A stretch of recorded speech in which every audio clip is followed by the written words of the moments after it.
मानवा की स्टार्टिंग में एक बंदा दिखाया जाता है जिसके बारे में बताया जाता है कि एक हाई रैंकिंग नोबल फैमिली का एक बिगड़ैल बच्चा वो एक एकेडमी पे एक राजा के तरीके राज कर रहा था। तभी उसे एक लेटर मिला।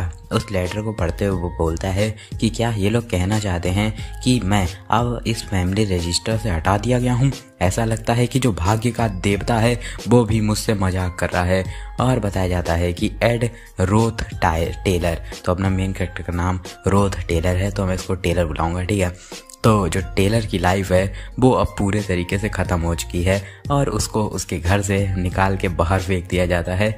वहीं पर दिखाया जाता है सभी लोग उसको देख करके बातें करने लगते हैं कि हे, क्या तुमने देखा नहीं, वो तो टेलर है, वो अपने जो डोर्म था डॉर्मेट्री उसे बाहर निकाल दिया गया है। आखिर क्या ही फ़ायदा अब उसके आसपास जाने का, अब तो वो अपनी फैमिली से भी निकलवा दिया गया है, तो फिर अब उसके पास में रह करके कोई भी फ़ायदा नहीं होने वाला है। दूसरा बंदा बोलता है कि तो फिर मेरे हिसाब से कि हम लोग उसको अब नेक्स्ट सेमेस्टर में नहीं देखेंगे, है ना।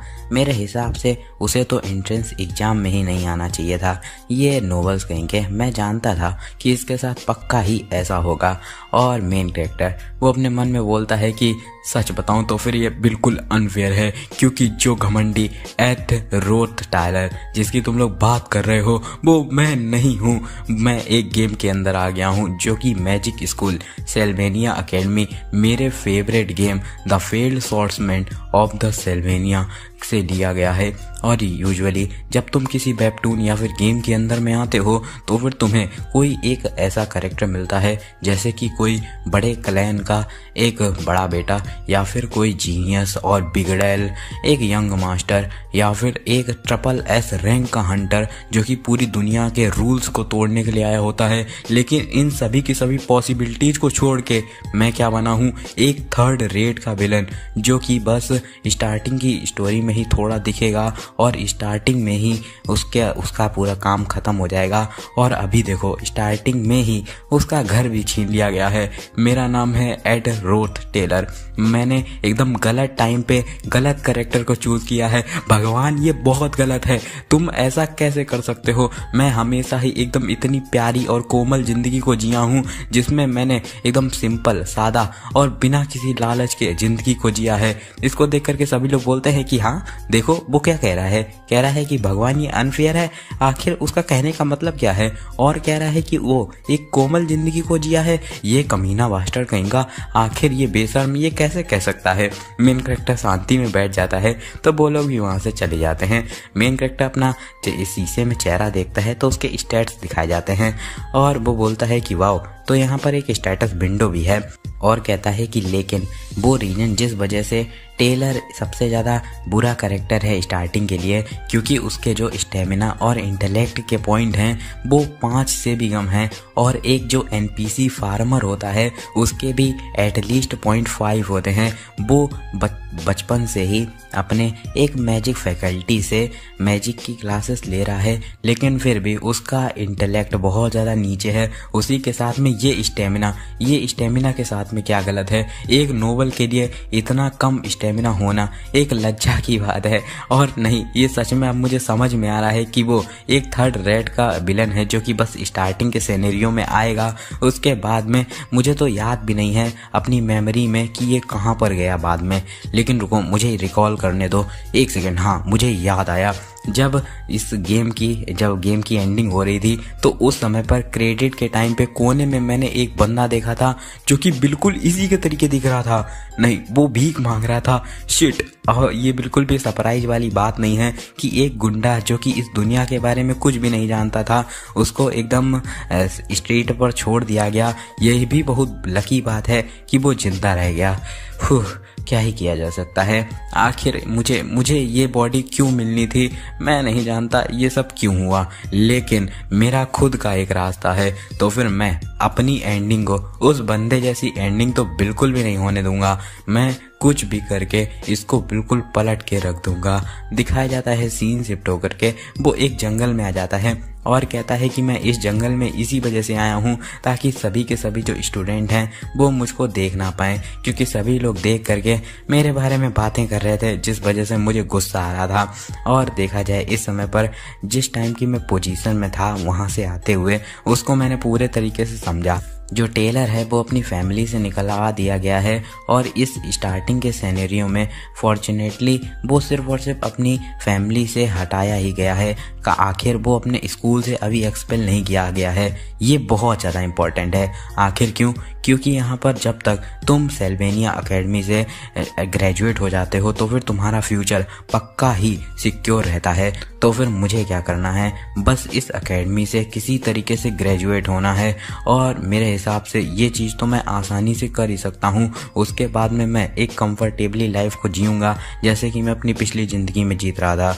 तो ऑब्वियसली मेरा गोल क्या होगा? ग्रेजुएशन। वेल देखा जाए तो सबसे बड़ा इस समय पर इशू ये है कि जो ट्यूशन फीस है वो बहुत ही ज़्यादा होती है। तो सेमेस्टर के जो इस सेमेस्टर की फ़ीस है वो पहले ही पेड कर दी होगी, लेकिन अगर मैं किसी तरीके से स्कॉलरशिप को पा पाऊँ तो फिर शायद मैं नेक्स्ट सेमेस्टर में जा सकता हूँ। लेकिन इन स्टैट्स को देख करके लगता है क्या मुझे इसके स्कॉलरशिप मिलेगी?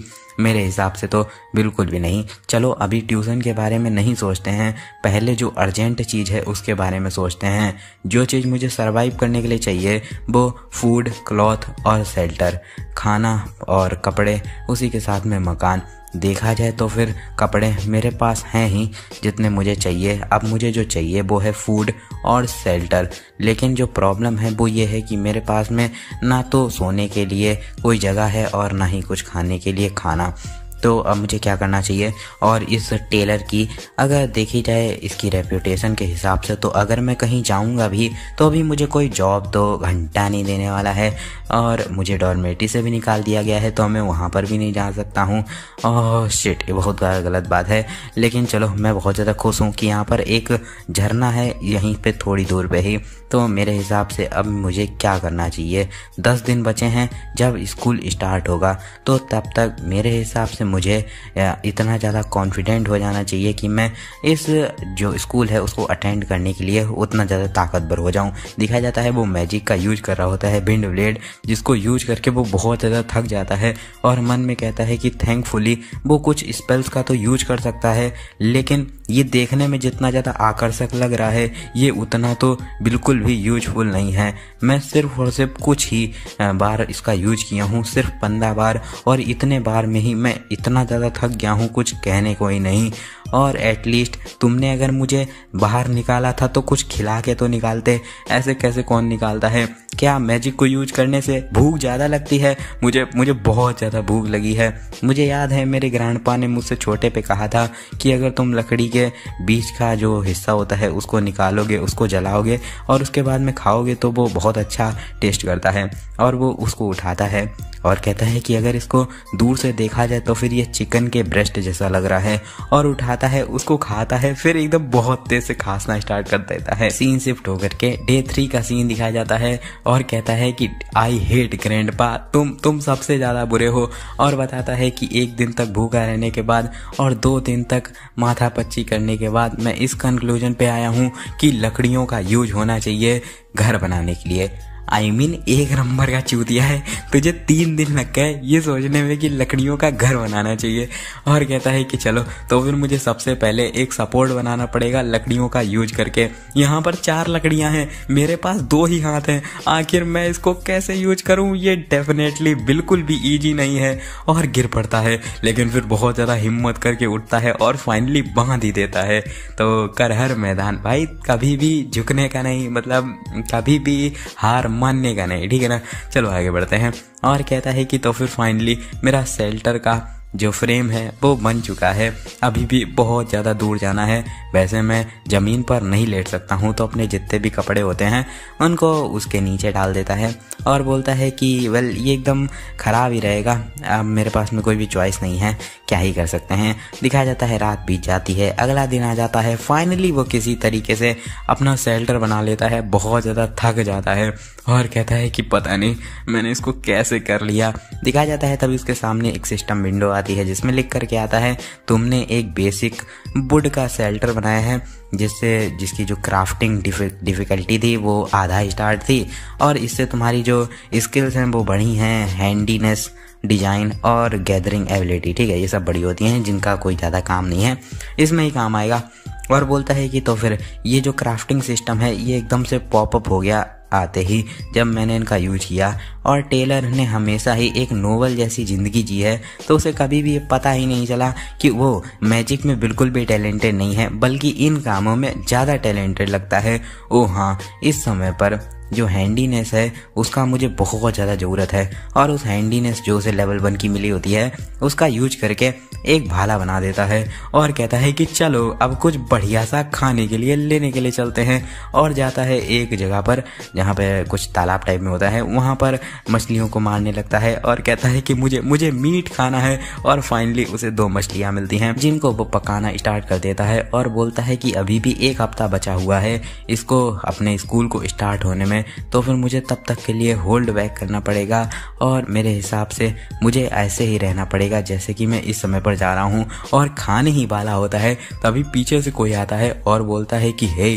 तुम, और मेन कैरेक्टर उसको देख करके बहुत ज़्यादा घबरा जाता है और कहता है कि मैं सरवाइव करने में इतना ज़्यादा बिजी हो गया था कि मैं कोई बहुत ज़्यादा इम्पोर्टेंट चीज़ तो भूल ही गया। एक लड़की आती है जो कि बोलती है कि तुम एड रोथ टेलर हो ना, तो इसको सुन करके मेन कैरेक्टर बहुत घबराते हुए बोलता है कि ये मेन कैरेक्टर है, पर सभी के सभी मेन कैरेक्टर में क्या मेरा इससे भिड़ना अभी ज़्यादा ज़रूरी था।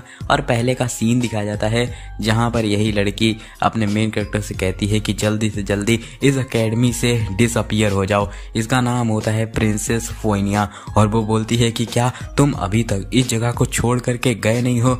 मेन कैरेक्टर बोलता है कि यही बंदा है, यही लड़की है जिसने कि मुझे इस डॉर्मेटरी से निकाला था, और बताता है कि एड रॉथ टेलर वो एक विलन है जो कि स्टार्टिंग के ही गेम में स्टार्टिंग में आता है और अपने स्टेटस का यूज करके एमसी की जो चाइल्डहुड फ्रेंड होता है उसको छेड़ता है, तो उसके बदले में उसे बहुत ज़्यादा पीटा जाता है, लेकिन फिर भी वो रुकता नहीं है और एकदम बदले की भावना ले करके जाता है और एमसी के लिए को जो सिल्वेनिया एकेडमी के एंट्रेंस एग्ज़ाम में कुछ चीज़ों को बदल देता है। लेकिन उस समय पर ये पकड़ा जाता है एक लड़की के द्वारा जो कि एंट्रेंस एग्ज़ाम देने आई होती है, अपनी आइडेंटिटी को चेंज करके फोनिया इलियास क्लियोल, भाई बहुत ख़राब नाम है, जो कि क्लियोल अंपायर की 3rd प्रिंसेस होती है। और वो जो प्रिंसेस होती है उसके पास में एक एबिलिटी होती है इनसाइट, तो वो अपनी इनसाइट एबिलिटी का यूज करती है, और इस इनसाइट एबिलिटी से क्या होता है कि कोई भी उसके सामने झूठ बोलेगा तो फिर वो तुरंत ही उसका झूठ पकड़ सकती है। और उसके बाद में जब रोथ टेलर पकड़ा गया तो फिर वो इतनी ज़्यादा ख़राब स्टेट में था तो वो बस दांत किर्राता रह गया और अपने बहाने बनाता रह गया, लेकिन वो सारे के सारे झूठ थे। इस वजह से जो फोनिया थी उसको तुरंत ही सारी चीज़ें पता चल गई और उसी के साथ में वो अपनी डॉर्मेटरी से फेंक दिया गया। वो लड़की बोलती है कि हे आखिर तुम यहाँ पर क्या कर रहे हो। मेन कैरेक्टर बोलता है कि आखिर क्यों, मुझे इससे मिलना क्या ज़रूरी था। और वो लड़की बोलती है कि तुम कह रहे हो कि जो एकेडमी है उसने अभी तक तुम्हें एक्सपेल नहीं किया है। मेन कैरेक्टर बोलता है कि हाँ, मैं ये कहना चाहता हूँ कि मैं अभी यहाँ पर स्टूडेंट हूँ लेकिन मैं डॉर्मेटरी से बाहर निकाल दिया गया हूँ। तो वो लड़की बोलती है कि मैं अपने शब्दों को कम में बोल रही हूँ कि यहाँ से निकल जाओ, मुझे तुम्हारे जैसे बंदे को यहाँ पर आसपास बिल्कुल भी नहीं देखना है। मैं सारे के सारे जो भी एकेडमिक डिपार्टमेंट हैं उनसे पर्सनली जाके बात कर लूँगी कि मैं ऐसे किसी बंदे को अपनी एकेडमी में नहीं रहना देना चाहती हूँ जो कि इतने ज़्यादा बुरे काम करता है। वो वहाँ पर सुना रही होती है, अपना मेन कैरेक्टर अपनी मछली को देखते हुए कहता है कि नहीं, जल रही है मेरी मछली जल रही है, मैं 3 दिन से भूखा हूँ, मेरा कीमती खाना। मेन कैरेक्टर बोलता है कि जिस समय पर फूड मेरा जल रहा है वो एक बहुत बड़ी प्रॉब्लम है, लेकिन इस समय पर मेरी जिंदगी भी दांव पर लगी हुई है क्योंकि ये जो लड़की सामने खड़ी है प्रिंसेस फोइनिका, इसके पास में इतनी पावर है कि ये मुझे आसानी से एक्सपेल करवा सकती है। तो मेन कैरेक्टर उसकी तरफ बढ़ते हुए खतरनाक तरीके से कहता है कि जो सूरज है अब डूबने वाला है, क्या जो रॉयल्टी आपकी जैसी उसको हेवनली आर्म्ड सोल्जर के साथ में गार्डेड नहीं रहना चाहिए। और सोचा जाए आप जैसी एक नोबल प्रिंसेस वो यहाँ पर आइसोलेटेड मतलब खाली जंगल में अकेले आ चुकी है, तो फिर ये तो बहुत ज़्यादा गलत बात है ना। तो इसको सुन करके वो लड़की बोलती है कि क्या तुम्हें लगता है कि तुम मुझे धमकी दे सकते हो? क्या तुम्हें लगता है कि अगर मेरे पास में कोई भी गार्ड नहीं है तो तुम मेरा कुछ बिगाड़ सकते हो? तो पक्का ही अब तुम बहुत तेज से पिटाई खाने वाले हो, मतलब इसके बाद में तुम बहुत ज़्यादा रिग्रेट करने वाले हो। मेन कैरेक्टर बोलता है कि क्या आपका मतलब क्या है? मैं धमकी तो बिल्कुल नहीं दे रहा, और उसके सामने झुक जाता है और कहता है कि मैं सिंपली आपको थैंक करने की कोशिश कर रहा हूँ। तो वो लड़की फिर से अपनी इनसाइट का यूज करती है और देखती है कि वो झूठ तो नहीं बोल रहा है, लेकिन मेन कैरेक्टर एकदम सच बोल रहा होता है। इसको सुन करके वो चौंक जाती है और उस मेन कैरेक्टर बोलता है कि आखिर वो सरप्राइज लग रही है। और मेन कैरेक्टर बताता है कि जो रोथ टेलर की फैमिली है वो एक बहुत ज़्यादा फेमस और इन्फ्लुएंशियल फैमिली है, लेकिन असलियत में वो अपने इस नेम का यूज करके सिटीजन को एक्सप्लॉइट करती है और उसी के साथ में जो मानव तस्करी है वो भी करती है। बोले तो ह्यूमन एक्सपेरिमेंट और ह्यूमंस को बेचना।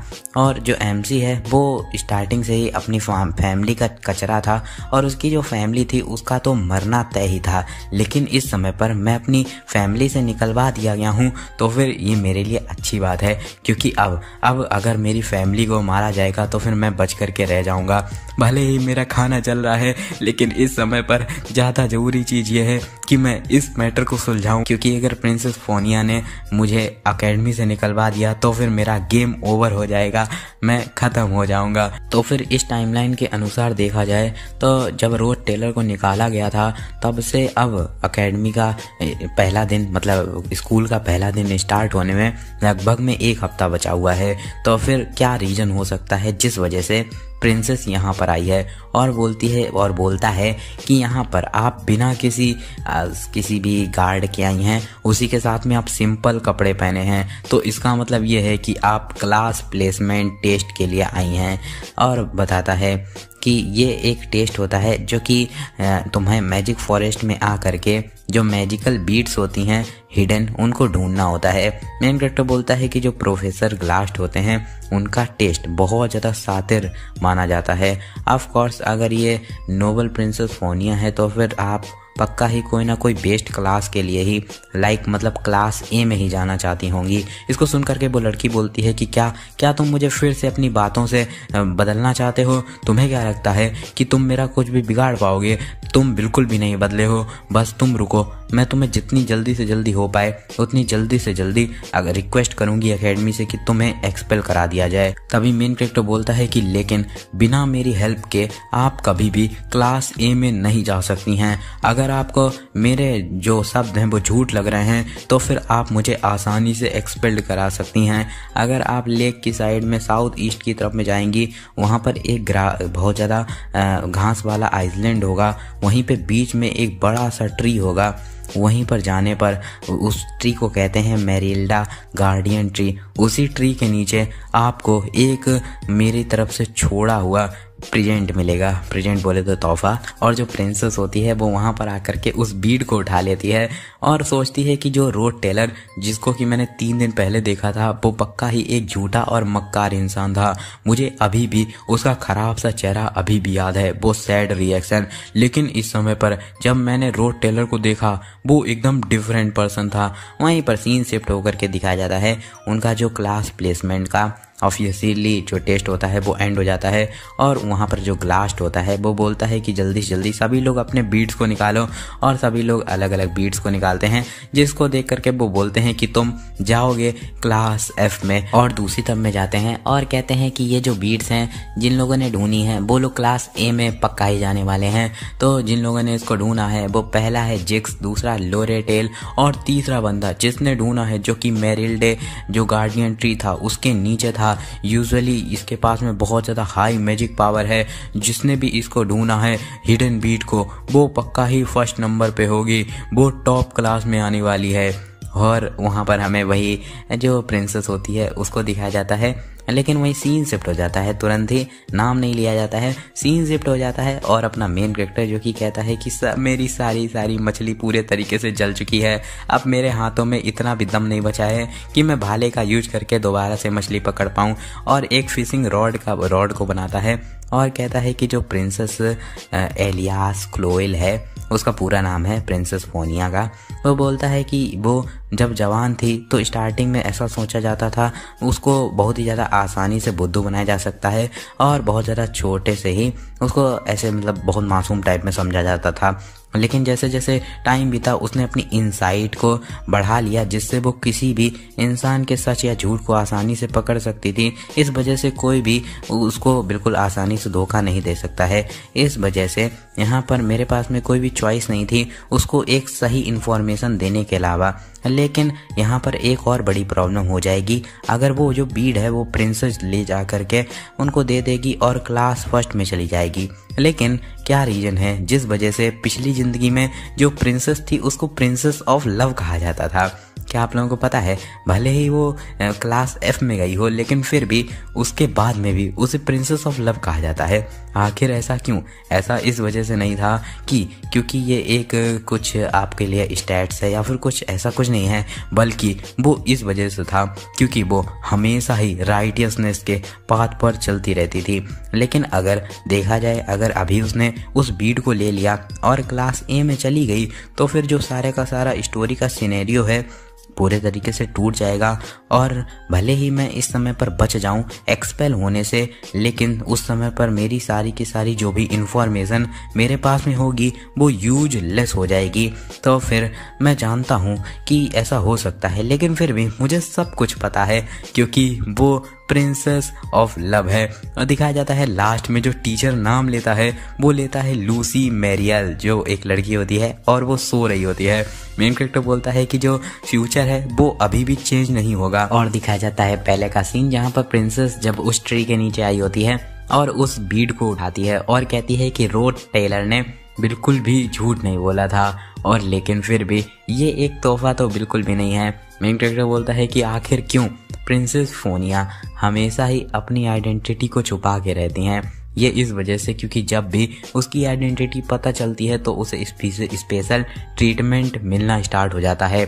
लेकिन वो खुद को प्रूव करना चाहती थी और वो जानती थी कि अगर उसने उस बीड को ले लिया तो फिर वो जो उसकी बीड को ढूंढने में लगी जो ताकत होगी वो उसकी तो बिल्कुल नहीं होगी, वो किसी की मदद से वहाँ पर जा पाएगी। तो इस वजह से उसे ये चीज़ बिल्कुल भी पसंद नहीं आई क्योंकि वो हमेशा ही राइटियसनेस के पाथ पर चलने वाली है।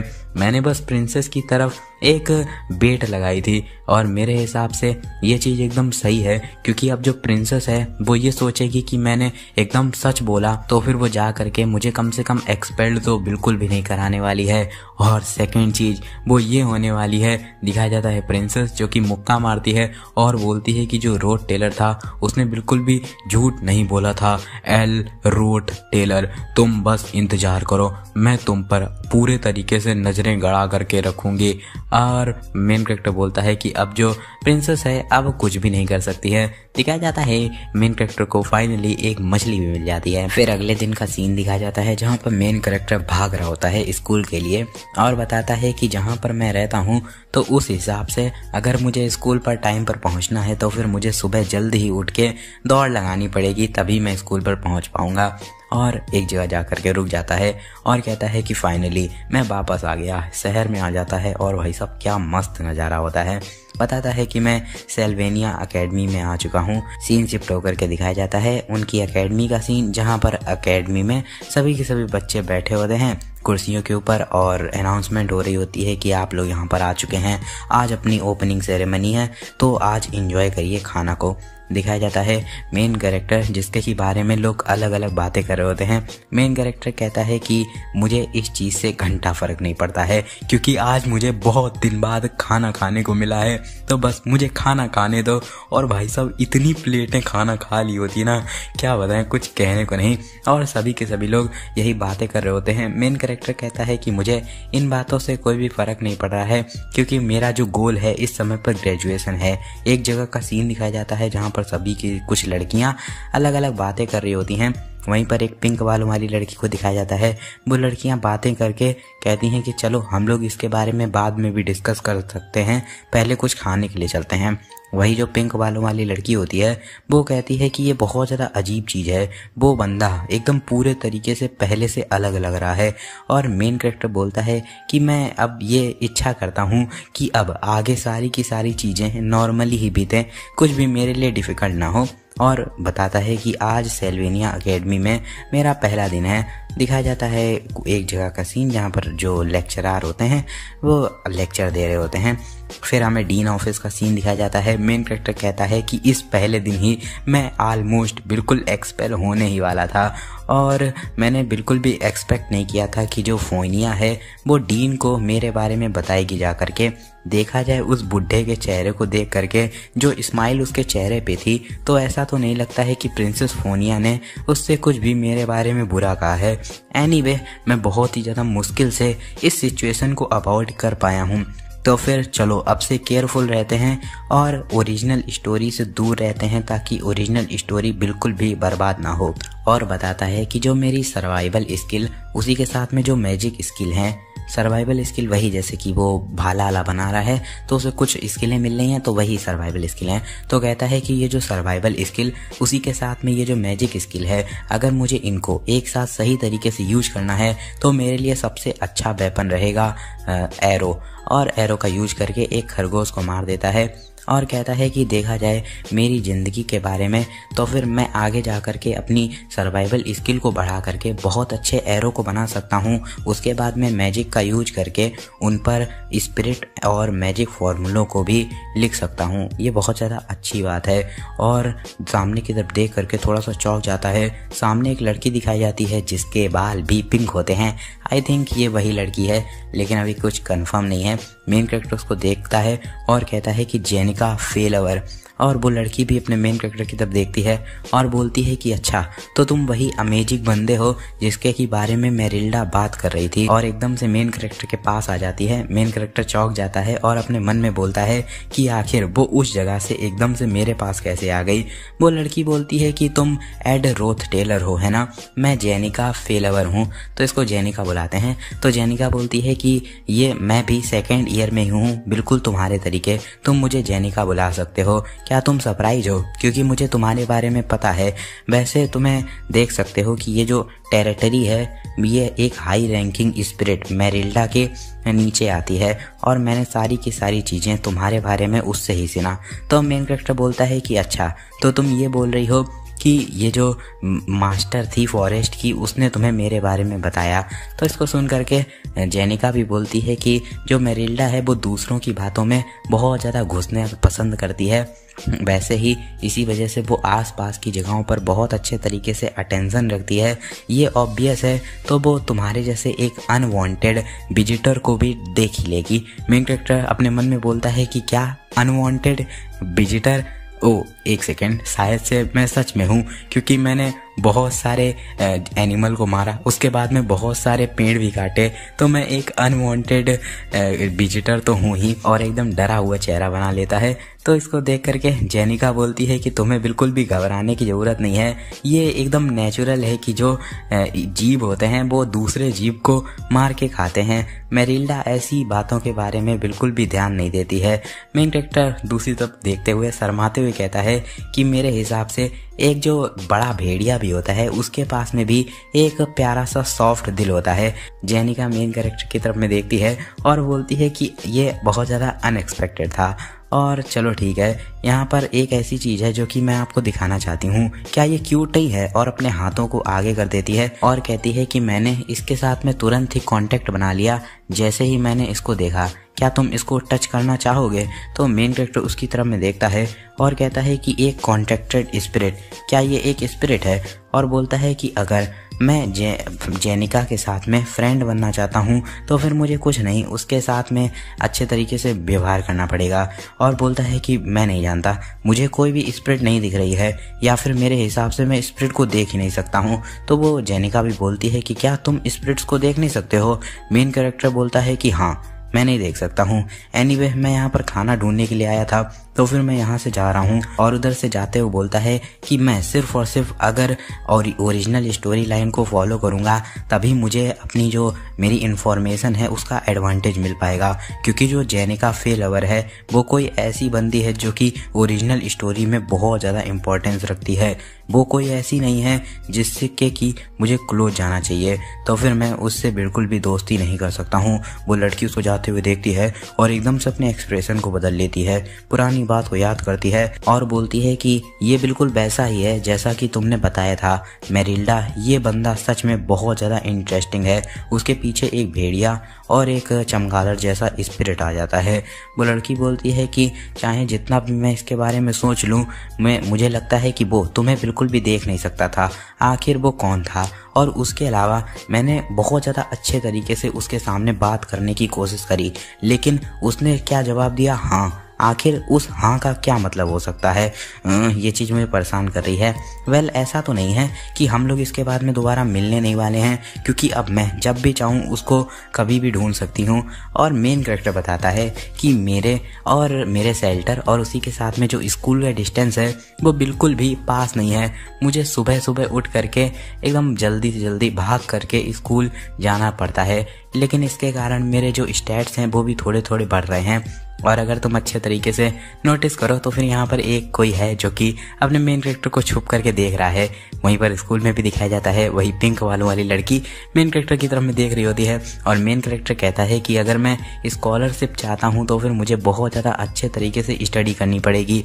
और बताता है कि मैंने एक पत्थर के ऊपर एक पैनी लकड़ी का यूज करके उस पर लिखना स्टार्ट कर दिया, और उसी के साथ में मैंने कुछ लोगों की जो एकेडमी से मिलने वाली लाइब्रेरी से जो बुक होती थी उनको कॉपी कर लिया। मतलब सोच रहे हो कितना ज़्यादा अपना मेन कैरेक्टर एफर्ट कर रहा है। और बताता है कि उसी के साथ में जब मैं घर पे पहुंचता था तो मैं अपने कपड़ों को डेली वियर के लिए, डेली पहनने के लिए अच्छे तरीके से धुल देता था। और अब तुम सोचोगे इसके बाद में मेरे पूरे दिन का काम ख़त्म हो जाता है? बिल्कुल भी नहीं, क्योंकि रात में मुझे देखना पड़ता है कि मेरे पास खाने के लिए कुछ है या फिर नहीं, या फिर मेरे पास फायरवुड है या फिर नहीं, और मुझे आसपास की सारी जगहों को चेक करना पड़ता है। मैं कुछ 4 घंटे शायद से ही सो पाता हूँ, लेकिन ये चीज़ मुझे परेशान नहीं कर रही है। जो चीज़ मुझे परेशान कर रही है वो है, और बोलता है कि हे आखिर तुम कितने लंबे समय तक मुझे फॉलो करने वाली हो? तो वो लड़की बोलती है कि क्या तुम्हें मेरे बारे में तो पता है? मेन कैरेक्टर बोलता है कि ये बहुत ज़्यादा अजीब हो जाएगा अगर मुझे इसके बारे में नहीं पता होगा, और एकदम खतरनाक से चेहरा बनाते हुए बोलता है कि क्या तुम्हें पता नहीं है आखिर मैं कौन हूँ? मैं हूँ एड रोथ टेलर, एक ऐसा बंदा जो कि सबसे बड़ा गुंडा है, जो कि एग्जिस्ट कर सकता है, सबसे बुरा गुंडा एड रोथ टेलर। आखिर तुम मेरे आसपास क्यों घूम रही हो? इसको सुनकर के जेनिका बोलती है कि वेल, ये दूसरे लोग समझते हैं, है ना, और मेरे हिसाब से मैं तो तुम्हें अभी बिल्कुल जानती भी नहीं हूँ। मेन कैरेक्टर बोलता है कि हाँ, जेनिका फे लवर एक बहुत ज़्यादा काइंड कैरेक्टर है। वो देखने में बहुत ज़्यादा कोमल और एक बुद्धू कैरेक्टर लग सकती है बाहर से, लेकिन असलियत में वो बहुत ज़्यादा माइंडेड है। लेकिन देखा जाए, मैं जानता हूँ कि आखिर फ्यूचर में उसके साथ में क्या होने वाला है, तो फिर मैं उसकी इस चेहरे पर जो स्माइल है उसके ऊपर बिल्कुल भी गिर नहीं सकता हूँ, क्योंकि जो जेनिका फे लवर है वो एक्ट 1 की, मतलब पहले एक्ट की बिल्कुल फाइनल बॉस है। तो फिर वो एक ऐसी कैरेक्टर है जो कि रोथ टेलर को देख के हंसती है, उसके अलावा और कोई रोथ टेलर को देख करके स्माइल बिल्कुल भी नहीं देता है। तो फिर मैं ऐसा इतना लंबे दूर तक जाना तो नहीं चाहता था, लेकिन अब मुझे इसको दूर करने के लिए कहना ही पड़ेगा। और बोलता है कि अगर ऐसी बात है तो फिर ऐसा लगता है कि हम लोग को डेस्टिनी ही मिलाना चाहती है, क्या तुम मेरे ऊपर एक फेवर कर सकती हो? इसको सुनकर के जेनिका बहुत ज़्यादा खुश हो जाती है और बोलती है कि हाँ, एक फेवर, हाँ क्यों नहीं। मेन कैरेक्टर बोलता है कि जैसा कि तुम देख ही सकती हो, मैं एकदम पूरे तरीके से बर्बाद हो चुका हूँ, अपनी फैमिली से निकलवा दिया जा चुका हूँ और मैं बहुत ज़्यादा तंगी में हूँ, क्या तुम मुझे थोड़े से रुपए दे सकती हो? इसको सुनकर के वो एकदम पत्थर की मूर्ति बन जाती है। मेन कैरेक्टर बोलता है कि मेरा मतलब ये नहीं है कि मैं तुम्हें वो वापस नहीं देने वाला हूँ, ऐसा ही तो दोस्त होते हैं जो कि रुपए उधार देते हैं। आखिर तुम्हारे पास में कितने रुपए हैं? मेन कैरेक्टर बताता है कि हर साल जेनिका को स्कॉलरशिप मिलती है इस वजह से क्योंकि वो एक टॉप क्लास की स्टूडेंट है, लेकिन ये चीज़ उसकी एक्सीलेंस को नहीं दिखाती है। जो चीज़ उसकी एक्सीलेंस को दिखाती है वो ये है कि वो उसका जो बैकग्राउंड है वो बहुत ही ज़्यादा गरीब है, और उसी के साथ में अगर उसको स्कॉलरशिप ना मिले तो फिर वो अपनी ग्रेजुएशन, हायर ग्रेजुएशन भी नहीं कर पाएगी और आगे स्कूल में इनरोल भी नहीं हो पाएगी, क्योंकि जेनिका गरीब है। तो उसकी वीकनेस है रुपया। और जो जेनिका होती है वो एकदम पत्थर बन के टूट जाती है और बोलती है सॉरी। मेन कैरेक्टर बोलता है कि इसी के साथ में जेनिका फेल लवर की कहानी खत्म होती है।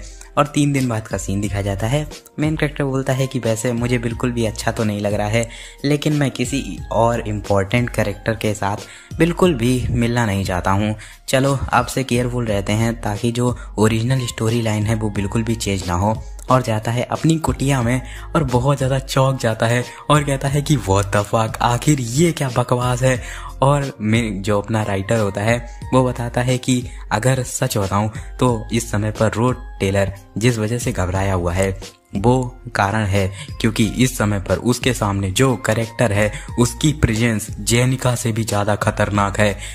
एक ऐसी कैरेक्टर जिसकी की रिस्पेक्ट हर क्लासमेट इवन की प्रोफेसर भी करते हैं। एक rare genius most powerful character, इस फेल्ड स्वॉर्ड्समैन ऑफ सिल्वेनिया की लड़की लूसी मेरियल। ये वही लड़की होती है जिसने वो वाला लास्ट वाला बीट भी ढूंढा होता है। और वो लड़की उठने लगती है, थोड़ी अंगाई लेती है। मेन कैरेक्टर बोलता है कि आखिर ये क्या बकवास है, आखिर वो यहाँ पर क्यों सो रही है, नहीं इवन वो यहाँ पर माउंटेन में क्या करने आई है, और मुझे ओरिजिनल स्टोरी लाइन को भी देख करके चलना है, दूर रहो दूर रहो। तभी वो लड़की बोलती है कि हे तुम बहुत ही ज़्यादा लाउड हो जिस वजह से मैं सो नहीं पा रही हूँ। मेन कैरेक्टर बोलता है कि हाँ आखिर मैंने क्या ही किया। तो वो लड़की बोलती है कि नहीं तुम नहीं, मैं उस लोमड़ी की बात कर रही हूँ जो कि पीछे है, भेड़िया और भेड़िया की बात कर रही हूँ जो कि मैं तुम्हारे पीछे है, तो एकदम बिल्कुल घर के बराबर उसकी हाइट है। तो मेन कैरेक्टर बोलता है कि हाँ, और वो लड़की मेन कैरेक्टर के पीछे कुछ अटैक टाइप में करती है और बोलती है कि वो लगातार तुमसे बोल रही है कि किसी न किसी दिन एक दिन आएगा जिस दिन तुम्हें जेनिका को किसी भी हालत में बचाना ही पड़ेगा। दिखाया जाता है पीछे की तरफ में सच में एक भेड़िया आ जाता है। सीन शिफ्ट होकर के दिखाया जाता है। मेन कैरेक्टर बताता है कि जो लूसी थी वो मेरे कैंप में 2 दिन तक रुकी और मेरे हिसाब से इस चीज़ से ओरिजिनल स्टोरी पर कोई भी इफेक्ट नहीं लगेगा ना। और कहता है कि उसके बाद में मुझे ज़्यादा देर नहीं लगी ये रियलाइज करने में कि मैंने ये जो सोचा था कि लूसी 2 दिन मेरे यहाँ पर रही तो इससे कोई भी ओरिजिनल स्टोरी पर फैक्ट कुछ भी नहीं बदलेगा। तो ये चीज़ मेरी एक बहुत बड़ी गलत फहमी थी। दिखाया जाता है हम लोग को जॉइंट कॉम्बैट ट्रेनिंग का सीन।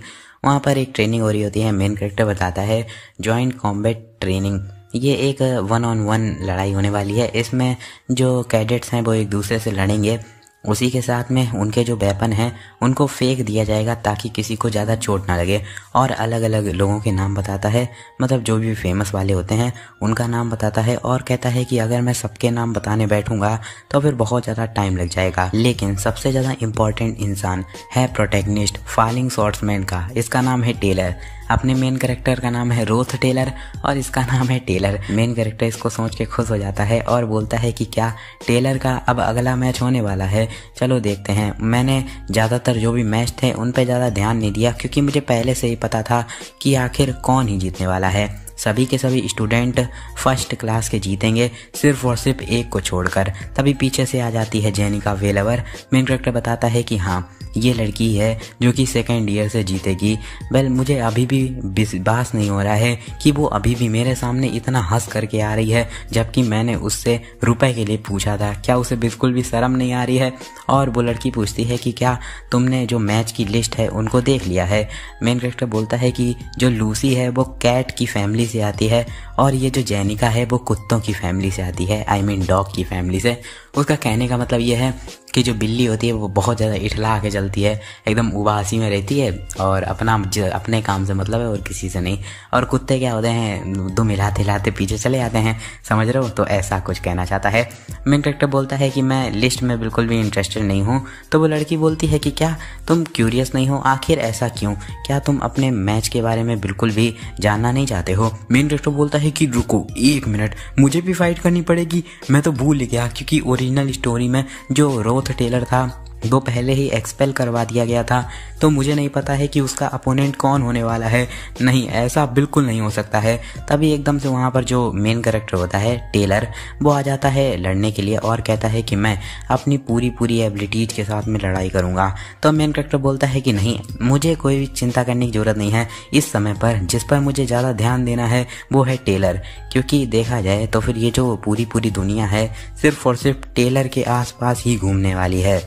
और मैंने टेलर के साथ में सबसे ज़्यादा बुरी से बुरी और सबसे ज़्यादा अच्छी से अच्छी इम्प्रेशन छोड़ने वाली एंडिंग को देखा है। तो फिर मैं उसकी पूरी जर्नी को काउंटलेस बार देख चुका हूँ।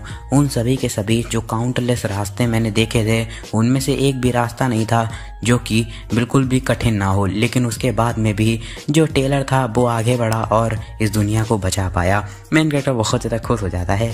हम अपने मेन कैरेक्टर को मेन कैरेक्टर बोलेंगे, उसको टेलर बोलेंगे, ठीक है ना, क्योंकि रोथ टेलर इसमें बोलने में थोड़ी दिक्कत होती है और टेलर से बोलने में आसानी हो रही है, ठीक है।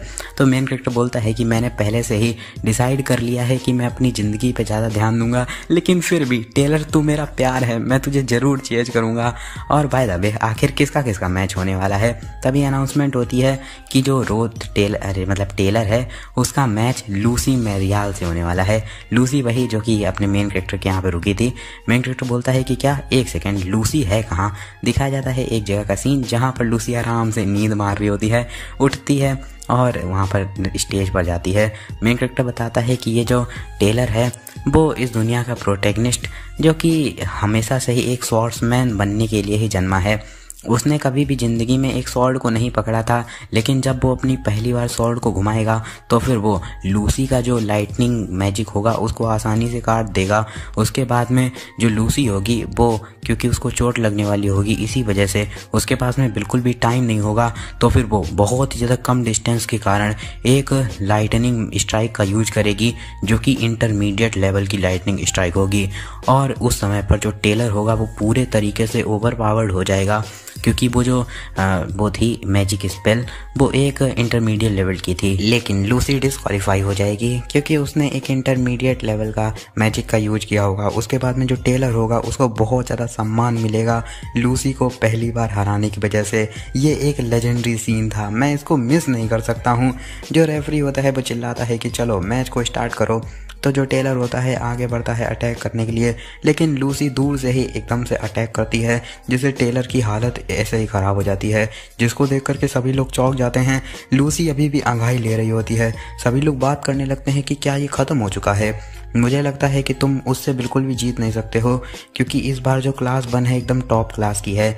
और ये भी कोई सोचने वाली बात नहीं है कि तुम अपने खाली हाथों से कैसे ही एक मैजिशियन से लड़ सकते हो।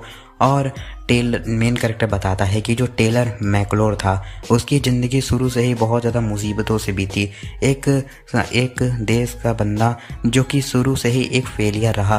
उसके बाद में जब वो अपने स्कूल में गया तब भी उसे कुछ अच्छे ग्रेड नहीं मिले। उसके बाद में वो एक इतना बड़ा फेलियर था कि उसको किसी ने भी एक्नॉलेज नहीं किया। लेकिन उस समय पर, जिस समय पर सभी लोगों ने सोच लिया था कि मैच ख़त्म हो चुका है, उस इतनी ज़्यादा ख़राब सिचुएशन में जहाँ पर सभी लोग उसके लिए, जो मैकलोर था उसके लिए थू थू कर रहे थे, उस समय पर जो मैकलोर था उस इतने ज़्यादा दुख के समय में भी बिल्कुल भी हार मानने को तैयार नहीं था। वो अपनी आंसों को नहीं खोता है और एकदम से उड़ जाता है, तलवार को इस बार उठा लेता है। मेन कैरेक्टर अपने मन में बोलता है कि हाँ man, you can do it. और जो टेलर होता है वो एकदम लूसी की तरफ में अटैक करने के लिए बढ़ जाता है। लूसी भी चौंक जाती है। मेन कैरेक्टर बहुत ज़्यादा खुश हो जाता है और कहता है कि अब जो लूसी है वो लाइटनिंग मैजिक का यूज करेगी। लेकिन मेन कैरेक्टर चौंक जाता है और कहता है कि हाँ, दिखाया जाता है वो जो लड़की होती है वो अपने सामने बिंड मैजिक की शील्ड बना लेती है, जिसको जैसे बहुत ज़्यादा तेज़ से हवा निकलती है। और जो मैकलोर होता है वो बहुत तेज़ से चिल्लाता है और उसके सामने एकदम से एक शेर जैसा दहाड़ते हुए फिगर बनता है और वो उस हवा के साथ में पीछे अपने मेन कैरेक्टर के बगल से जाता है और एकदम चुन जाता है दीवार में। मेन कैरेक्टर बोलता है कि क्या लाइटनिंग मैजिक, क्या उसने लाइटनिंग मैजिक का यूज नहीं किया बल्कि बिंड मैजिक क्या किया, आखिर इसका मतलब क्या है। और फाइनली अनाउंस हो जाता है कि जो लूसी मैरियाल है वो जीत चुकी है और जो टेलर है वो हार चुका है। मेन कैरेक्टर एकदम सदमे में हो जाता है और देखो अब समझ में आया कि वो क्यों कह रहा था कि जो लूसी 2 दिन रही। तो इस चीज़ से मुझे अब ये पता चला कि आखिर रिग्रेट क्यों हुआ। मेन कैरेक्टर बोलता है कि क्या ये एक बहुत बड़ी प्रॉब्लम होने वाली है, मैं डेफिनेटली उसको अकेला नहीं छोड़ सकता हूँ।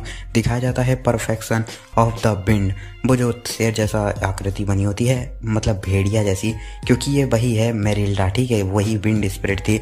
और मेन कैरेक्टर बोलता है कि ये एक ऐसा मैजिक है जो कि सिर्फ और सिर्फ तभी मिलता है जब तुम किसी हाई लेवल के विंड स्पिरिट यानी कि मेरिल्डा से जब तुम कांटेक्ट बनाते हो। और वैसे यहीं से जो मतलब अपना दूसरा वाला मेन कैरेक्टर है, बोले तो टेलर मैक्लॉर, उसका नाम चेंज करके टेली रख दिया गया है, ठीक है। मुझे समझ में नहीं आ रहा है यार, ये राइटर चूतिया है, कहीं टेलर रख देता है, कहीं तेली रख देता है, कहीं फेलवर रख देता है, पता नहीं कैसे कैसे नाम रख रहा है, प्रिंसेस फोनिया, पता नहीं कैसे कैसे नाम है।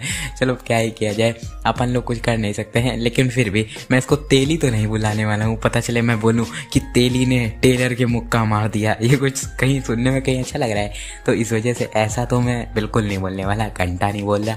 इसकी जगह उसका नाम मैक्लॉर लेते हैं, ठीक है, मैक्लॉरेन, ठीक है, अपनी मस्त गाड़ी का नाम उसको बना देते हैं। तो जो अपना मेन कैरेक्टर होता है टेलर, वो भी उसके पीछे पीछे जाने लगता है और वो लड़की बोलती है क्या तुम मुझे जर्की दे सकते हो। वैसे जर्की का अगर बताएं तो सूखे मीट को कहते हैं, ठीक है, और जर्क माने कमीना भी होता है, just for your common knowledge, ठीक है। तो बताता है मेन कैरेक्टर कि जैसा कि ये सिनेरियो चलने वाला था रियल स्टोरी में, उसमें मेरिल्डा और जो लूसी थी उनका एक साथ बिल्कुल भी मिलना होने नहीं वाला था, क्योंकि जो लूसी थी वो मेरी तरफ में आई थी, इस वजह से उसने मेरिल्डा के साथ में कांटेक्ट बना लिया। और तभी अनाउंसमेंट होती है कि जो अगला मैच है वो रोथ टेलर और उसी के साथ में प्रिंसेस फोनिया के खिलाफ होने वाला है। सामने से प्रिंसेस फोनिया भी आ जाती है, वो बोलती है कि तुम रोथ टेलर कुछ बोलने वाली होती है, लेकिन तब तक अपना टेलर वो भागते हुए जाता है और कहता है कि मुझे उसके पीछे जाना पड़ेगा, क्योंकि जो मैक्लॉर था उसको पक्का ही जीतना चाहिए था और उसको इससे कॉन्फिडेंट आता कि वो स्वॉर्ड में बहुत ज़्यादा अच्छा हो सकता था। लेकिन आखिर हुआ क्या, वो मेरी वजह से हार गया, क्योंकि मैं यानी कि एड रोथ टेलर वो इस सिलेवेनिया एकेडमी में दो एकदम से नई एग्जिस्टेंस आ गया। तभी पीछे से मेन कैरेक्टर उसको जाते हुए देखता है मैक्लॉर को और कहता है कि मुझे नहीं पता है कि इसका कुछ मतलब होने भी वाला है या फिर नहीं, लेकिन मैं शांति में बैठे हुए तो कुछ नहीं कर सकता हूँ। और चिल्लाता है कि हे मैक्लॉर भी रुक जाता है। मेन कैरेक्टर बोलता है कि तुम्हारे जो सभी के सभी प्रयास जो भी तुमने करे हैं वो तुम्हें पक्का ही वापस लौट करके आएंगे, तुम्हें बिल्कुल भी निराश होने की ज़रूरत नहीं है और शर्मिंदा होने की कोई भी ज़रूरत नहीं है। और मेन कैरेक्टर मन में बोलता है कि अगर जो मैक्लॉर है उसका दिल टूट गया तो फिर ऐसा एक बहुत बड़ा हाई चांस हो जाएगा कि मुझे आगे जाकर के अंत में बहुत ज़्यादा हार्ड वर्क करने पड़ेंगे। और चिल्लाता है कि तुम्हें बिल्कुल प्राउडली चलना पड़ेगा, तुमने बहुत ज़्यादा अच्छा काम किया है, बस बात ऐसी है जो अपोनेंट तुम्हारे सामने था वो तुम्हारे मैच का था ही नहीं, तो अपने आप को बिल्कुल भी कमज़ोर मत समझो। और अपने मन में कहता है कि ये बहुत ज़्यादा गलत होगा कि अगर मुझे बहुत ज़्यादा हार्ड काम करना पड़ेगा, क्योंकि अगर हार्ड काम मैं करूँगा तो फिर तुम क्या करोगे, सारे काम तुम्हें ही करने हैं, प्लीज़ मुझे थोड़ी देर आराम कर लेने दो। और फिर सीन शिफ्ट होकर के हम लोगों को जो वो होती है प्रिंसेस फोनिया उसके बारे में बताया जाता है कि जो प्रिंसेस फोनिया की इनसाइट एबिलिटी थी उसको सबसे पहले जो एम्परर क्लियोल थे उनको पता चला था। वैसे ये जो एबिलिटी है वो भगवानों के द्वारा दी हुई नहीं है, बल्कि ये जो एबिलिटी है ये जो प्रिंसेस फोनिया है उन्होंने खुद ही डेवलप करी है।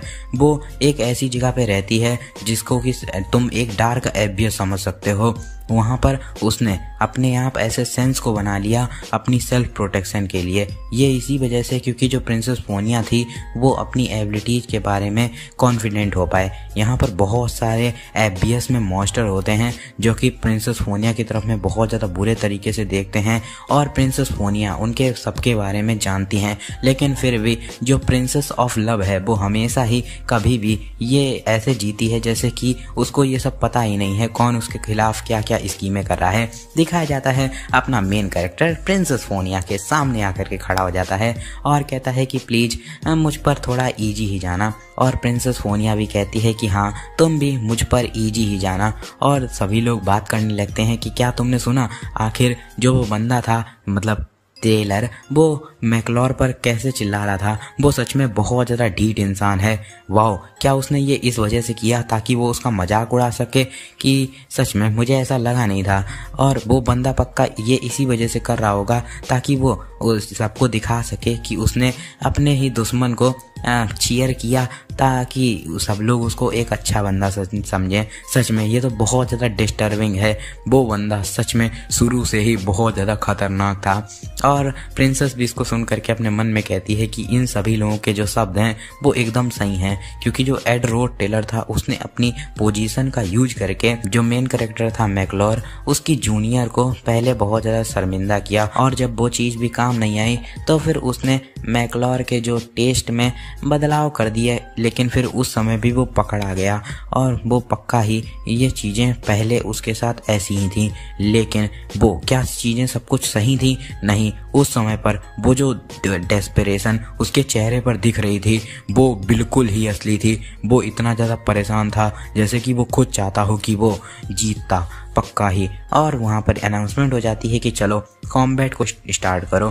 सामने से प्रिंसेस बोलती है कि एड रोथ टेलर, तुमने मुझे कंफ्यूज कर दिया है। अब मैं इस डुअल्स के बाद में सारी की सारी चीज़ों को एकदम क्लियर करने वाली हूँ इस डुअल में ही। चलो मैं अटैक करने वाली हूँ। और अपने मन में कहती है कि चलो पहले अटैक करते हैं। और अपने मन में सोचती है कि जो रोथ टेलर है वो फायर और विंड मैजिक का यूज करता है, तो आखिर देखते हैं कि वो कैसे अटैक करने वाला है। क्या वो लगातार 2-3 मूव हम एक दूसरे के साथ में लड़ाई करेगा या फिर एक बहुत ज़्यादा लंबा बैटल लेके जाएगा?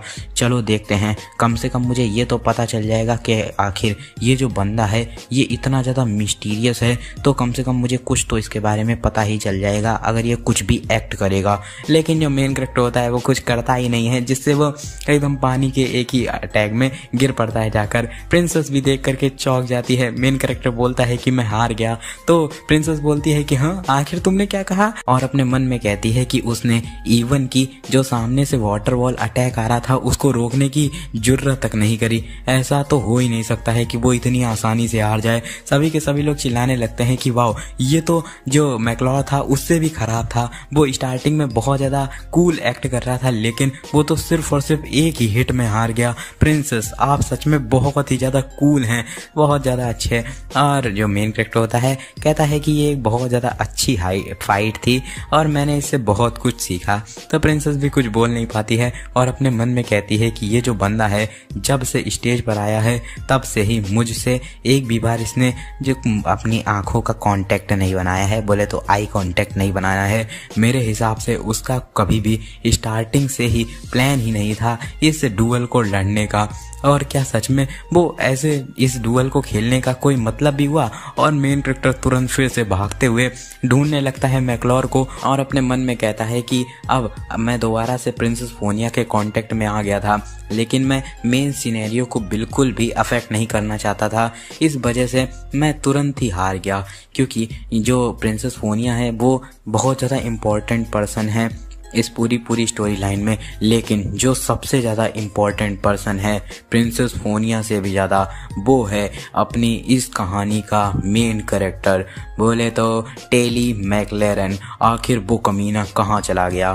तभी कोई बुलाता है कि एड रोड टेलर। दिखाया जाता है प्रिंसेस फोनिया वहीं पर आ जाती हैं और टेलर बोलता है कि प्रिंसेस आखिर आप बिना किसी गार्ड के यहाँ पर क्यों आ गई? तो प्रिंसेस बहुत ज़्यादा गुस्से में बोलती है कि हे आखिर तुम हो क्या? तो मेन कैरेक्टर बोलता है कि हाँ मुझे नहीं पता आप क्या किस बारे में बात कर रही हैं, क्या आप उस डुअल के बारे में बात कर रही हैं? मैंने उससे बहुत कुछ सीखा। प्रिंसेस गुस्सा होते हुए बोलती है कि आखिर तुम्हारा मतलब क्या है कि तुमने बहुत कुछ सीखा? तुम जैसे ही वहां पर स्टेज पर आए थे तब से ही तुम्हारा जीतने का कोई मन ही नहीं था, तुम बस किसी भी तरीके से स्टेज से जल्दी उतरना ही चाहते थे। और बहुत ज्यादा गुस्सा होती है और कहती है कि वैसे भी मेरी क्लास में मुझे बहुत ज्यादा दिक्कत आ रही है, क्योंकि एक पता नहीं जो लोमड़ी जैसी दिखने वाली एक व्यापारी है जो कि बस पूरे स्कूल पर अपना ही राज चलाना चाहती है, और जो प्रोफेसर ग्लास्ट हैं वो भी मुझे बिल्कुल पूरे तरीके से परेशान करके रखे हैं। और उसके अलावा सारे के सारे सर्वेंट वो मुझे हमेशा ही बताते रहते हैं कि रॉयल्टी को काम ऐसे करना चाहिए, रॉयल्टी को काम वैसे करना चाहिए। मेरा वैसे ही मूड पूरे तरीके से खराब है, आखिर तुम कौन हो जो कि मेरे दिमाग को और भी ज्यादा कॉम्प्लिकेट कर रहे हो? मेन कैरेक्टर उसको देखते हुए अपने मन में कहता है कि आखिर क्या सच में जो प्रिंसेस थी इतने लंबे समय से अपनी इस फ्रस्ट्रेशन को दबा कर रखी थी? तभी जाता है और प्रिंसेस के कंधे पर हाथ रखता है और कहता है कि एक लंबी सांस को लो और थोड़ी देर के लिए शांत रहो, और यहाँ पर कोई भी ज़रूरत नहीं है कि आप इतने ज़्यादा काम को करो। ब्रीथ इन ब्रीथ आउट बोलता है, प्रिंसेस भी साथ में ब्रीथ इन ब्रीथ आउट करती है और एकदम से अपने मुंह को छुपा लेती है। मेन कैरेक्टर बोलता है कि आखिर क्या हो गया? प्रिंसेस बोलती है कि भूल जाओ, और मेन कैरेक्टर बोलता है कि तो शायद से मैं जा सकता हूँ, अपने मन में बोलता है।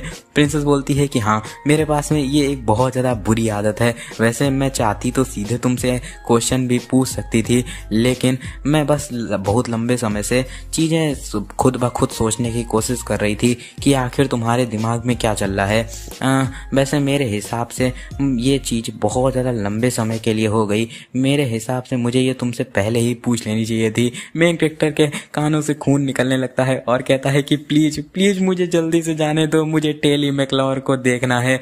तो प्रिंसेस बोलती है कि चलो मैं तुमसे शांति में खुद ब खुद ही पूछ लेती हूँ कि तुमने अपनी फैमिली के साथ में कनेक्शन कट ऑफ करने की कोशिश करी, क्योंकि तुम जानते थे उनके डार्क साइड के बारे में, है ना? और यही रीज़न है जिस वजह से तुम टेली मैकलॉरन से लड़े थे जा करके, ताकि तुम्हें एक रीज़न मिल पाए, ताकि तुम्हें फैमिली से निकाला जा सके। मेन कैरेक्टर अपने मन में कहता है कि वैसे ये बहुत ज़्यादा अच्छा तुक्का लगा रही है। वैसे कहा जाए तो फिर ये सारी की सारी चीज़ें लगभग में गलत ही हैं, लेकिन अगर देखा जाए तो फिर जो रोड टेलर की फैमिली है उसके पास में सही में एक बहुत ज़्यादा बुरा डार्क साइड है, लेकिन मैं तो नहीं बताऊंगा। और उसे बोलता है कि नहीं, आखिर अब तुम किस बारे में बात कर रही हो, मैं तो ऐसा कुछ भी नहीं जानता हूँ। प्रिंसेस फिर से गुस्सा हो जाती है। मेन कैरेक्टर बोलता है अपने मन में कि यहाँ पर ये एक ऐसी चीज़ है जिसको कि बहुत ज़्यादा फ्यूचर में जा करके बाहर निकलना है, तो मैं अभी तो कुछ नहीं बता सकता हूँ। प्रिंसेस बहुत ज़्यादा गुस्से में बोलती है कि नहीं, ऐसा हो ही नहीं सकता है कि मैं गलत हो जाऊँ, सारी की सारी चीज़ें लॉजिकली सेंस बना रही हैं। तो फिर आखिर वो सारे के सारे शब्द क्या थे जो तुमने टेली मैकलॉर को बोले? आखिर तुम उस बंदे को क्यों चीयर अप कर रहे थे जिसने कि तुम्हें लगभग में एक्सपेल्ड ही करा लिया था? क्या तुमने कभी भी टेली मैकलॉरन को अपना एक दुश्मन नहीं समझा क्या कभी भी? मेन कैरेक्टर अपने मन में बोलता है कि सच में ये जो क्वेश्चन है वो बहुत ही ज़्यादा शार्प हैं, लेकिन मैं नहीं फंसूंगा। और कहता है कि ये इस वजह से है क्योंकि मैं उसका मजाक उड़ाना चाहता था। तुम जानते ही हो जैसे कि सब लोग मुझे बहुत ज़्यादा हेट करते हैं, तो फिर मैं उसको चीयर अप करके दिखाना चाहता था कि जो सभी के सभी लोग हैं वो लोग मुझे एक अच्छा बंदा सोचे। प्रिंसेस फिर गुस्सा हो जाती है और कहती है कि कोई भी बोल सकता है कि तुम बिल्कुल झूठ बोल रहे हो, जल्दी से मेरी आंखों में बोलो और मुझे सच बताओ। और अपनी इनसाइट का यूज कर रही होती है। मेन कैरेक्टर बोलता है कि मैं सच बोल रहा हूँ, लिख करके आता है झूठ बोल रहा है। प्रिंसेस फिर गुस्से में पैर पटकती है और बहुत तेज से चिल्लाती है। मेन कैरेक्टर बोलता है कि मैं सच में सच बोल रहा हूँ, और फिर से प्रिंसेस गुस्सा हो जाती है, बार बार झूठ झूठ झूठ लिख करके आ रहा होता है।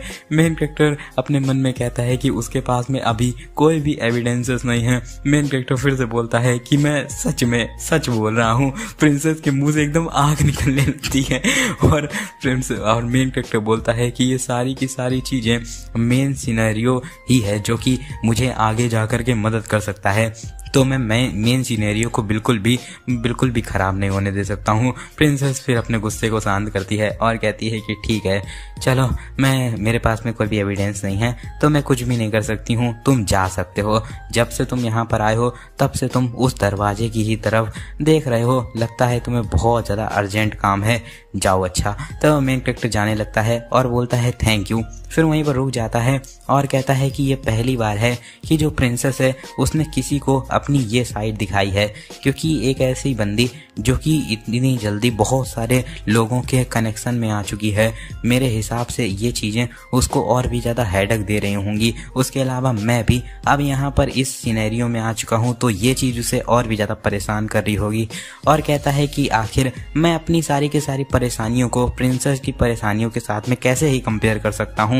मेरे हिसाब से मुझे तो लगता है कि ये मेरी परेशानियां तो बहुत ही कम हैं और आपको देख करके लग रहा है कि आपकी हालत बहुत ज़्यादा ख़राब है। ये बहुत ज़्यादा ज़रूरी है कि आप जो भी कॉम्प्लिकेटेड पॉलिटिक्स चल रही है उस पर ध्यान दें, लेकिन फिर भी आपको अब रिलैक्स हो जाना चाहिए, क्योंकि ये एक ऐसी जगह है जिसके के बारे में सारी चीज़ें जो छोटी से छोटी हों उसके बारे में तुम्हें चिंता करने की कोई भी ज़रूरत नहीं है। ये सेल्वेनिया अकेडमी है, ना कि तुम्हारा राजमहल। और राइटर बताता है कि जो प्रिंसेस फोनिया है वो हमेशा ही लोगों के जो झूठ होते हैं उनको देखने में ही लगी रहती है, लेकिन ये पहली बार था जब किसी ने उसको झांकने की, उसके बारे में जानने की कोशिश करी। और मेन कैरेक्टर वहाँ से जाते हुए कहता है कि ये बहुत ज़्यादा परेशान है, मैंने बहुत ज़्यादा टाइम को खो दिया है। अगर जो तेली मैकरेलन है उसने गिव अप कर दिया होगा तो फिर मेरी कंफर्टेबल लाइफ वो ख़राब हो जाएगी, नहीं पूरी दुनिया ही ख़त्म हो जाएगी। और बहुत ज़्यादा देर से दौड़ते हुए जाता है, वहाँ पर मैकलैरन बैठा होता है। मेन कैरेक्टर चिल्लाता है कि क्या तेली मैकलैरन, और एकदम से रुक जाता है, मन में कहता है कि आखिर मुझे क्या कहना चाहिए। तभी कोई कहता है कि है बिल्कुल भी पास मत आना। उसके सामने एक लड़की आकर के खड़ी हो जाती है और अपना टेलर बोलता है कि क्या हो गया। वो लड़की बोलती है रोते हुए, एड रो टेलर, तुम और ज़्यादा तेली को बिल्कुल भी परेशान मत करो। हमें बताया जाता है ये है एइला ट्रिस और ये मेन हीरोइन है। आई मीन यार तुम देखो, मैं मजाक नहीं कर रहा हूँ, ये जो राइटर है सच में चूतिया है एक नंबर का। कैसे कैसे नाम रख रहा है, तेली, टेलर, आइला माइला, पता नहीं क्या क्या नाम है यार, फेलवर, पता नहीं कैसे नाम है, चलो क्या ही कर सकते हैं। और वो लड़की आइला बोलती है कि पहले से ही मैकलैरन की हालत खराब है तो तुम्हें उसको और भी ज़्यादा परेशान करने की कोई भी ज़रूरत नहीं है। पीछे से मैकलैरन भी उठता है और बोलता है कि क्या तुम अभी भी स्कूल में हो। इसको देख करके मेन कैरेक्टर बोलता है कि क्या वो रिवाइव हो गया। एक ऐसी फाइटिंग स्पिरिट वो कभी भी नहीं खराब होने वाली, चाहे उसके सामने जितना भी खतरनाक अपोनेंट क्यों ना आ जाए। उसकी आंखों में वो बील पापर सामने दिख रही है। मैकलैरन आता है और उस लड़की को पीछे करके कहता है कि रोथ टेलर अब क्या हो गया। और मेन कैरेक्टर अपने मन में बोलता है कि अच्छा तो ऐसी बात है, जिस समय पर मैं प्रिंसेस से डुअल करने में बिजी था तब उसकी सबसे ज़्यादा छोटी फ्रेंड, मतलब अपनी चाइल्डहुड की फ्रेंड, तुरंत ही उसके पास गई और तुरंत ही 1 सेकेंड के अंदर में उसने जो मैकलॉरन था उसको संभाल लिया। मैकलॉरन पूछता है कि आखिर तुम यहाँ पर क्यों आए हो, आखिर तुम्हें मेरे से कुछ लेना देना है क्या। और अपना मेन कैरेक्टर मन में कहता है कि सच में जब तक आइला उसके साथ में है तब तक जो तेली है उसको कोई भी दिक्कत नहीं होने वाली है। वो बार बार अपने पैरों पे खड़ा